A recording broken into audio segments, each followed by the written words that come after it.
Right now, MGM Resorts across the nation are under a massive cyber attack. Payment systems are shut down. Guests are locked out of their hotel rooms. At one point, even slot machines at some casinos had gone dark. This all started yesterday, and MGM initially attempting to keep it under wraps, claiming it was routine maintenance. But within hours, the casino brand was forced to admit the disruptions were a much larger issue and could take days to fix. MGM Resorts is the largest property owner and resort operator in Las Vegas, but its reach stretches far beyond the Strip. The outages impacting casino properties in Mississippi, Michigan, Ohio, New York, New Jersey, Maryland, and Massachusetts. What we see most common these days is people are trying to actually gain access to the organization, get as deep and as wide as many systems as possible, and then encrypt those systems and lock the parent company out.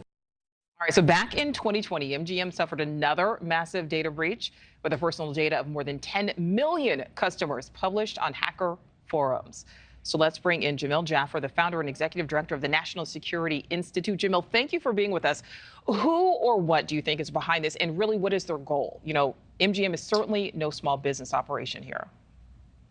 Well, look, it's certainly a great question. We don't actually know who's behind this attack. What we do know is in the past, we've seen both nation states and sort of criminal hackers come after the gaming industry. Back in 2015, we know that Iran went after the Las Vegas Sands Casino, took down their computer systems, and actually bricked actual computer devices there in that attack.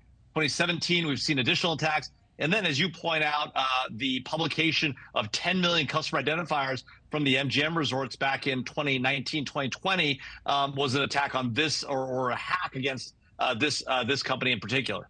All right, so Jamil, at this point, we know the FBI is involved, but what is likely happening behind the scenes?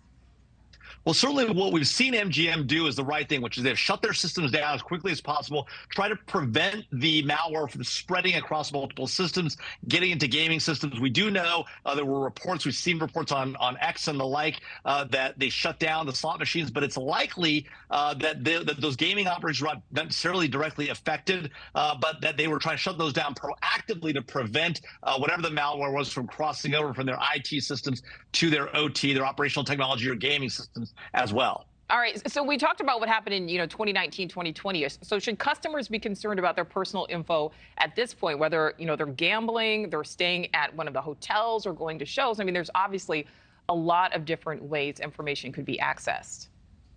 Well, yeah, that's obviously a big concern. When you get into a hotel or a company's IT systems, you can gather a lot about its customers, right? In the case of other hotels that have been hacked, Marriott Corporation, for example, was hacked by the Chinese government. A lot of people's stays were obtained by the Chinese government. There's a possibility, if this is a nation-state attacker, that they could be in this effort to get that kind of information. Of course, what you want to happen in Vegas is what happens in Vegas stays in Vegas. At least in the case of 2015 in Iran, that didn't happen and ended up in Tehran. So there's a concern here, if this is a nation state or a criminal, that there might be customer information involved.